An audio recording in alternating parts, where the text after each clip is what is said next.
அஞ்சலி, Regina 2 பேருமே இருக்காங்க. அப்போ வீரமுத்தும் வராரு. வந்தவொடனே கேட்குறாரு, நீங்கள் என்ன பண்ணீங்க? நீங்கள் பண்ணதெல்லாம் நான் பார்த்துட்டேன்.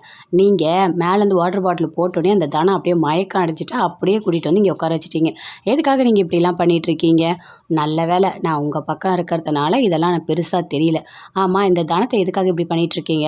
அது மட்டும் இல்லை, இங்கே பாருங்கள், டிஎன்ஏ டெஸ்ட்டு வந்தால் நீ போயிட்டு எப்படியா இருந்தாலும் பூமி கூட தான் வாழ போகிற.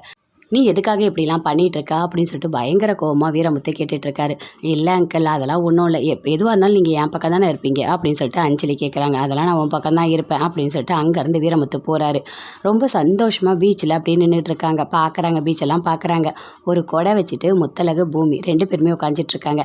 நீங்கள் சூப்பராக அழகாக எல்லா பலூனும் நீங்கள் ஷூட் பண்ணீங்க, சூப்பராக பண்ணீங்க அப்படின்னு பூமி சொல்லிகிட்ருக்காரு.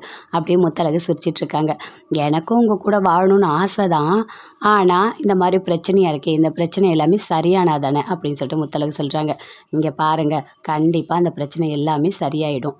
நீங்கள் என் கூட தான் வாழ போகிறீங்க, அதில் எந்த சந்தேகமும் இல்லை அப்படின்னு சொல்லிட்டு பூமி சொல்லிகிட்ருக்காரு. இல்லைங்க, நம்ம சேர்ந்து வாழனா ஒரு சின்னதாக ஒரு இது மாதிரி மண்ணில் கட்டி பார்க்கலாமா, வீடு மாதிரி. அது நல்லா இருந்ததுன்னா ஓகே, இல்லைன்னா எதுவாக இருந்தாலும் தெரிஞ்சுக்கலாம் அப்படின்னு சொல்லிட்டு முத்தழகு சொல்கிறாங்க.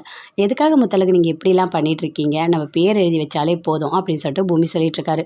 எனக்கு ரொம்ப சந்தோஷமாக இருக்குங்க, உங்கள் கூட இருக்க ஒவ்வொரு நேரமும் எனக்கு எவ்வளோ சந்தோஷமாக இருக்குது தெரியுமா அப்படின்னு சொல்லிட்டு 2 பேருமே ரொம்ப சந்தோஷமாக பேசிகிட்டு இருக்காங்க.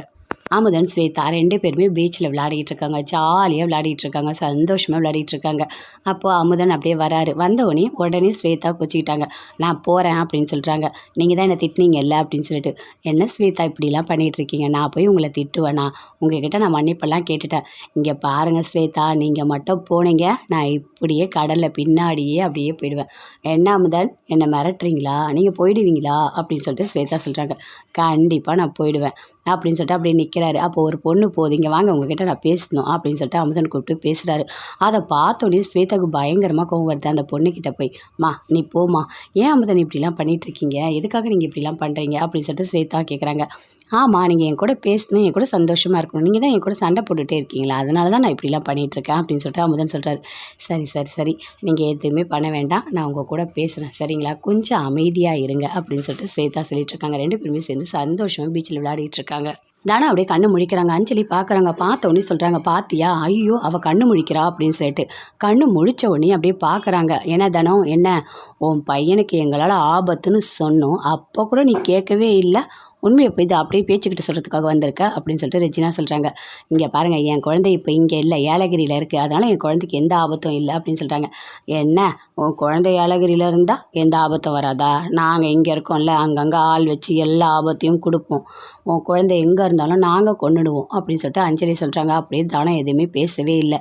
இங்கே பண்ணுறதுலாம் ரொம்ப பெரிய தப்பு, கண்டிப்பாக அந்த மீனாட்சி குழந்தைய முத்தழகிட்ட ஒப்படைச்சிருவேன் அப்படின்னு சொல்லிட்டு தனம் சொல்கிறாங்க. இங்கே பாரு தனம், இதெல்லாம் நீ பண்ணணும்னு நினச்ச, நாங்கள் 2 பேரும் விடவே மாட்டோம், புரியுதா? பாத்தியா, இப்போது வாட்டர் பாட்டில் தலையில் போட்டு மண்டையே மயக்கம் அடைய வச்சோம். உன்னை கோமா ஸ்டேஜுக்கு அனுப்புறதுக்கு எவ்வளோ நேரம் ஆகும்? நாங்கள் நினச்சா எது வேணா பண்ணுவோம், புரியுதா? என்ன உயிரோடு இருக்கணுன்ற எண்ணம் இருக்குல்ல, இனிமேல் குழந்தைய பற்றி ஒரு வார்த்தை கூட பேசக்கூடாது.